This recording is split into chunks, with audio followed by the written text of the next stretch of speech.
Bom dia, boa tarde ou boa noite, dependendo do horário que você está tendo um tempinho para ver nossa videoaula.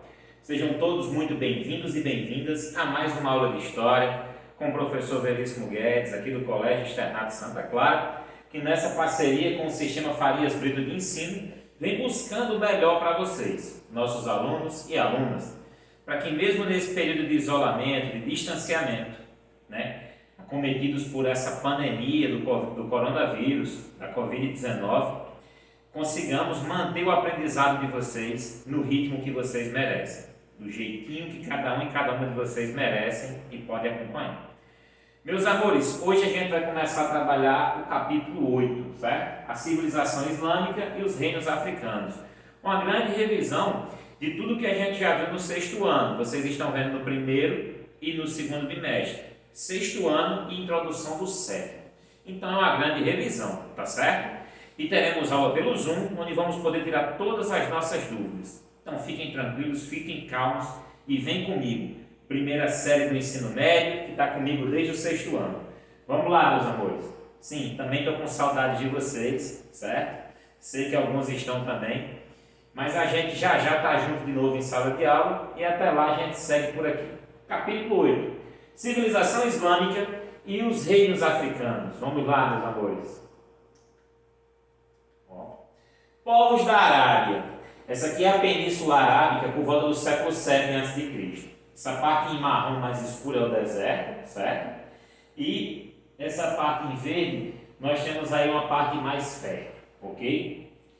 Árabes são pessoas que nascem ou moram em países de línguas árabes, certo? Os árabes são originários da Península Arábica, com diferentes modos de vida, adaptados às paisagens locais. Na região sul da Arábia, a Arábia Feliz, temos um clima favorável, facilidade de comunicação com povos vizinhos, desenvolvimento da agricultura e do comércio e a formação de estados centralizados. Essa parte em verde que a gente estava vendo aqui, a Arábia Feliz, onde é mais provável, mais possível, nessa época aí, o cultivo, a agricultura, o comércio e o contato entre povos vizinhos, que favorecia essa troca de ideias, de culturas. Certo, meus amores? Se organizavam, viviam da agricultura, do comércio e se organizavam em estados centralizados, com a figura central de poder. Já regiões norte e centrais, o deserto, povos beduínos, nômades que viviam se deslocando de um lugar para o outro e semi-sedentários. Em certo momento fixava-se naquele local ali por mais tempo, graças à criação de animais, certo? Ao comércio, mas se organizavam em caravanas e sua organização política era uma organização tribal. Aqui nós temos dois tipos de povos arábicos, dentro desses vários, dessa diversidade. Nós temos dois grupos maiores. Nós temos aqui os árabes da parte feliz, como eles chamam aqui, e da região norte e central. No primeiro caso, na Arábia Feliz, praticavam agricultura, comércio e um poder centralizado, certo, meus amores? Já nessa parte da região arábica do norte e na região central, que viviam no deserto, eram povos semi-sedentários, criadores de animais, pastores, mas que viviam nessa transição pelo deserto, com caravanas de comércio e se mudando a tribo inteira, e se organizavam em forma tribal, em clãs, certo, meus amores? E aqui nós vamos ver o impacto de Maomé no islamismo. Aqueles povos árabes que a gente está falando antes do islamismo, antes de Maomé começar a pregar essa nova religião, eles eram politeístas, acreditavam em vários deuses, sofriam influências de povos vizinhos e não tinham um poder central, como a gente estava vendo, eram vários grupos, certo, meus amores? E não tinham uma identidade, não tinha aquele sentimento de pertencimento, eu sou árabe, pertenço à Península Arábica. Não, isso não existia. E eram politeístas. Tudo isso vai mudar quando Maomé começa a pregar o islamismo, certo?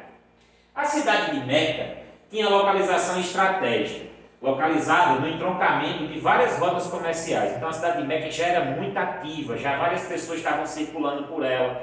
Havia vários templos religiosos desses vários deuses, dessas religiões politeístas, Não era só uma religião politeísta, eram várias, certo, gente? No século V, ela acabou se tornando centro de peregrinação religiosa. Justamente isso, esses vários povos vão até Meca visitar os vários templos que tinham lá e adorar seus deuses. Maomé teria nascido em Meca e iniciou uma nova religião, o islamismo. Seus seguidores passaram a ser reconhecidos como muçulmanos. E aí a gente já vai ver uma mudança, uma transição, onde esses povos vão começar a criar uma identidade, um sentimento de pertencimento que os una. Mas não foi assim tão calmo não, tá certo? Vamos entender aqui. Os pilares do islamismo. São 5 regras como base no Alcorão. Antes de ver os pilares, vamos dar uma olhadinha no Alcorão. O Alcorão foi produzido após a morte de Maomé, onde seus seguidores reuniram seus ensinamentos nesse livro, tá certo? O Alcorão, ou Corão, é o livro sagrado onde está compilada, reunida, as revelações que Alá, Deus em árabe, teria feito a Maomé. Na Suna estão as leis islâmicas e as realizações de Maomé. A Sharia, interpretada de diversas formas, é o código de leis aplicado nas questões sociais, políticas, econômicas e matrimoniais. Eles têm 3 grandes livros aí. Certo? Ok, meus amigos? E aqui os 5 pilares, que são a base do Alcorão e do Suna, do segundo livro. 1. Realizar o testemunho oral de que só há um Deus e Maomé é o seu profeta. Ou seja, eles têm que estar sempre exercitando essa fala de que só há um Deus e que Maomé é seu profeta. Dá esse testemunho aonde chegar. 2. Realizar 5 orações durante o dia. 3. Doar parte dos ganhos para obras de caridade.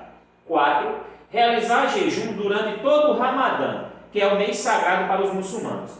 Vocês devem ter ouvido falar agora no Ramadã, nesse período que estamos de quarentena, de isolamento, que a pandemia se espalha pelo mundo inteiro, alguns países cujo governo e as leis são pautadas no islamismo iriam manter o Ramadã com as mesquitas abertas. Isso gerou uma preocupação muito grande, que é o principal feriado deles, é um mês inteiro de celebrações, de orações, certo, meus amigos?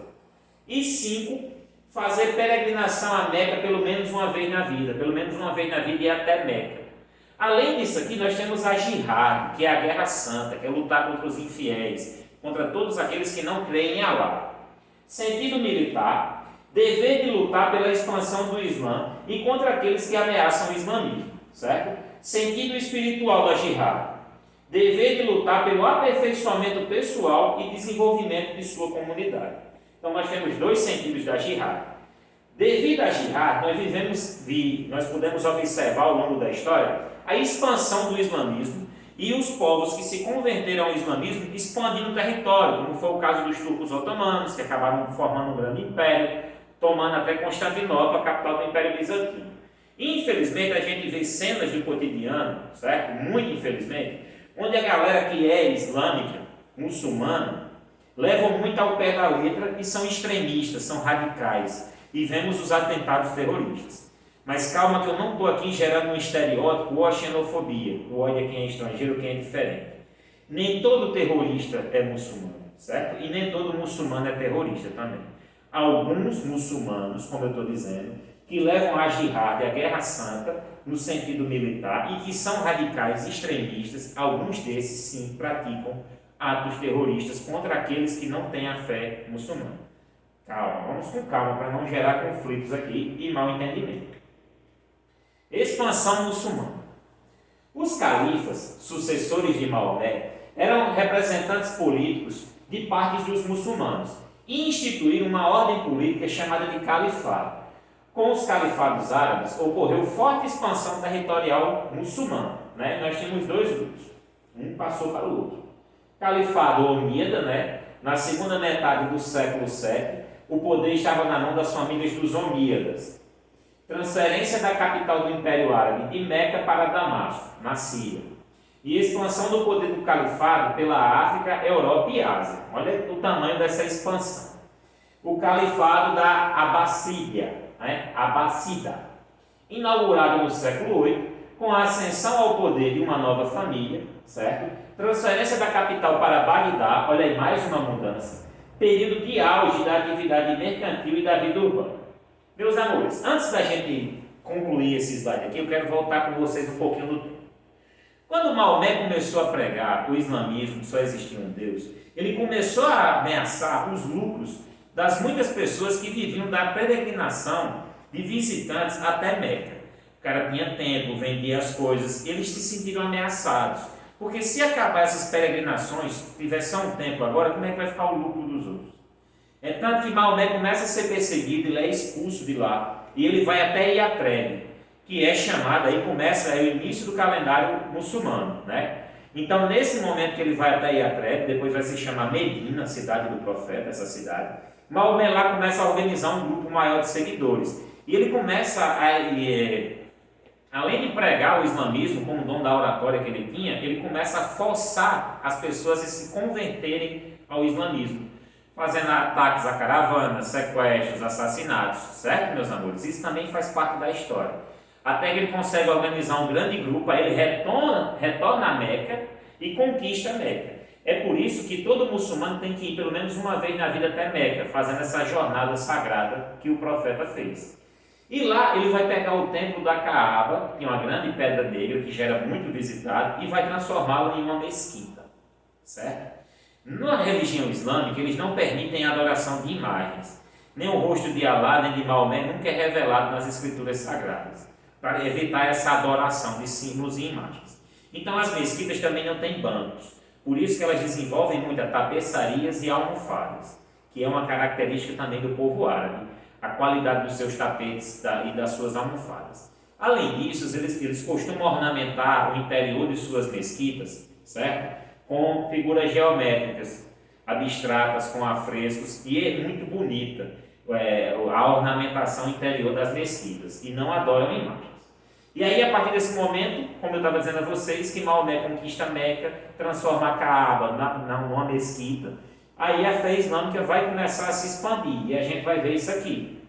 E é também pela primeira vez que a gente vai ter uma ideia de pertencimento do povo árabe, eles vão se unir em um só, formando o povo árabe, né? Com a ideia de nação, de uma religião, e vai começar essa expansão, certo, meus amores?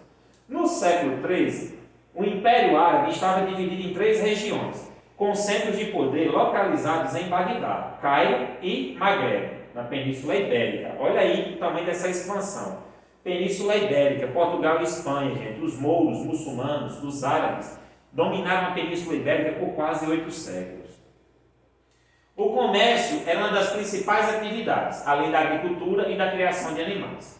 No centro das cidades árabes ficavam as principais construções, como a mesquita, o tribunal do Cadi, né, espécie de juiz, as escolas, lojas e o mercado. A ciência e cultura no mundo islâmico, meus amores, o povo árabe nesse período foi responsável por grandes avanços na ciência, na literatura, na matemática. Eram muito estudiosos e investiam bastante. Bagdá foi um centro de irradiação de cultura e de saber por vários séculos. Tá certo? Na literatura, né? Literatura, principal forma poética, o Odé ou Casida, né? No período da Abássida, o centro da produção literária migrou das aldeias e oásis para as grandes cidades. A partir do século IX, a ampliação da literatura e da escrita com o uso do papel. E o gênero mais difundido foi o romance, certo? Na ciência, grande desenvolvimento durante a dinastia da Abássida. Expansão da língua árabe facilitou assim a produção e a difusão do conhecimento, criação de bibliotecas, tradução de obras e o desenvolvimento de áreas do saber, aprofundamento do conhecimento matemático, químico e médico. Tem um filme muito bom para vocês assistirem, que é O Físico. Ele está inclusive no Netflix e mostra justamente o surto da pandemia da chamada peste negra e como eles, através do conhecimento, já começaram a tratar melhor. Pensadores árabes. No século VIII, Bagdá, capital do império, foi um centro literário e científico, como eu estava dizendo a vocês. A escola de Bagdá tinha como pensadores nas áreas de medicina, astronomia, matemática, filosofia e história, e estudo das obras gregas clássicas. Mas não é só que eles traduziram os gregos, não, eles foram além. Traduziram, estudaram e aprimoraram, se aprofundaram nessas áreas de conhecimento. Também tiveram um forte desenvolvimento na arquitetura e nas artes plásticas, né? Ilustrações figurativas em obras literárias e científicas, objetos de cerâmica e a tapeçaria, como eu estava dizendo a vocês, arquitetura relacionada à religião na construção das mesquitas, destaque para a construção das mesquitas no Califado Omíada. Então foi um avanço muito grande em todas essas áreas aqui, certo, meus amigos? E aí o Islã vai chegar também na África subsaariana. A África que está aqui, ó, abaixo, né? A subsaariana ela está abaixo do deserto do Saara, ao sul do Saara. A gente estuda muito a África do Norte, estudamos o Egito, por exemplo. Tem o Sahel, que é essa faixa de terra que está atrelada ao deserto, e tem a África subsaariana ao sul do Saara, tá certo, meus amores? No Sahel nós tivemos vários povos nômades beduínos que eram muçulmanos, certo? Que tinham se convertido ao islamismo e que praticavam o comércio, viviam em caravanas, conheciam as rotas do deserto do Saara, permitindo ligar, fazer a ponte comercial, cultural e intelectual entre a África subsaariana e a África do Norte. Processo de islamização dos reinos africanos. Parece até que eu estou com um trava-língua na minha boca hoje, mas deve ser o cansaço. Vamos lá, começando. Processo de islamização dos reinos africanos. Nas províncias do Egito e do Maghreb, uma expansão religiosa de cunho militar, ou seja, vai se converter a Alá ou então vai morrer em nome dele, né, meus amores? No Sahel, incorporação religiosa lenta e relacionada ao comércio transsaariano, ou seja, eles foram entrando em contato com a religião islâmica através desse comércio, através do Saara, transsaariano.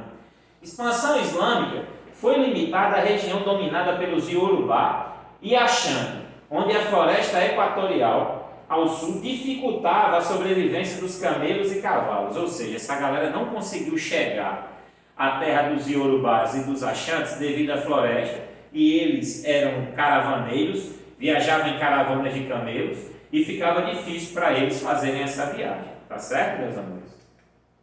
Aqui agora já passamos para os reinos africanos, o reino de Gana e o Império do Mali. Estudamos isso no sétimo ano, vocês vão lembrar agora. Durante os séculos 8 e 16, entre os vários reinos e impérios que se desenvolveram na região do Sahel, destacam-se o reino de Gana e o Império do Mali. Certo, galerinha? Conseguem me acompanhar? Reino de Gana, mais antigo reino saheliano. Desenvolvimento anterior à islamização, ou seja, ele se desenvolveu antes mesmo da chegada do islamismo. Certo? Poder baseado no controle das minas e dos entrocamentos das rotas caravaneiras. Grande exploração do ouro, trocado principalmente por sal. O sal tinha um valor incrível. Intensa atividade comercial. Primeiras conversões ao islamismo feitas por ministros e assessores do Gana, que era o nome do dirigente maior do rei.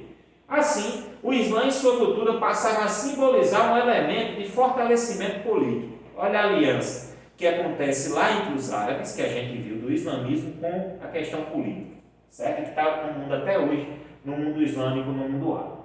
O Império do Mali, ele vai florescer, gente, depois de Gana. Para simplificar para vocês, o reino do Mali, Império do Mali, ele se forma daquelas terras que tinham pertencido ao reino Gana após um declínio do reino de Gana. E vai se apropriar dessas minas de ouro e por muito tempo será o maior produtor de ouro do mundo, o Império do Mali. Floresce entre os séculos 13 e 16, né, governado pelos Mansas, que eram os governantes, os reis, que faziam peregrinações a Meca e a Medina.